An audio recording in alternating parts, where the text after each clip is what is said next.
Au cours d'une séance de travail organisée ce lundi 1er décembre à l'intention de la délégation de la présidence de la République démocratique du Congo au département d'État américain, l'administration américaine a confirmé la signature ce jeudi 4 décembre à Washington de l'accord de paix par le président Félix-Antoine Tshisekedi Tshilombo de la République démocratique du Congo et Paul Kagame du Rwanda.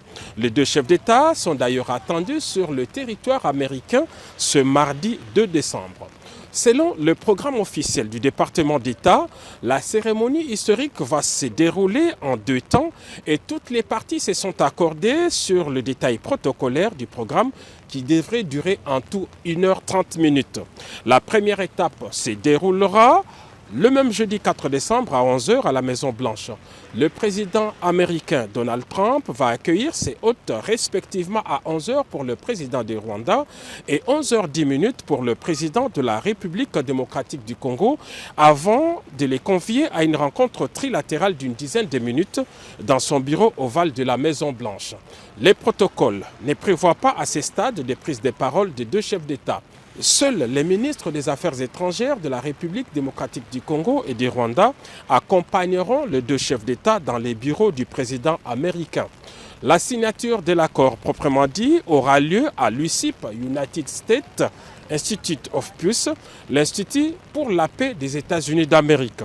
Pour marquer les caractères solennels et historiques de cette signature, 8 chefs d'État ou leurs représentants y sont attendus en qualité de témoins de cet accord, en plus du président Donald Trump. Il s'agit des dirigeants de l'Angola, du Burundi, du Kenya, de l'Ouganda, du Togo, du Qatar, des Émirats arabes unis et du président de la Commission de l'Union africaine. En leur présence et devant les caméras du monde entier, les présidents Félix Tshisekedi et Paul Kagame vont apposer leur signature sur l'accord de paix, les mêmes documents qui avaient été signés le 27 juin dernier par le ministre des Affaires étrangères des deux pays.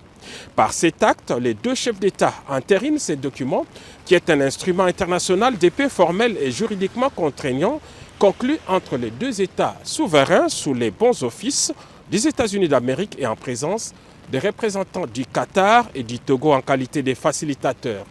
Il est prévu, à l'issue de cette cérémonie, les déclarations publiques de président Trump, Paul Kagame et Félix-Antoine Tshisekedi Tshilombo. À ce stade, on peut donc dire que la signature de cet accord est irréversible.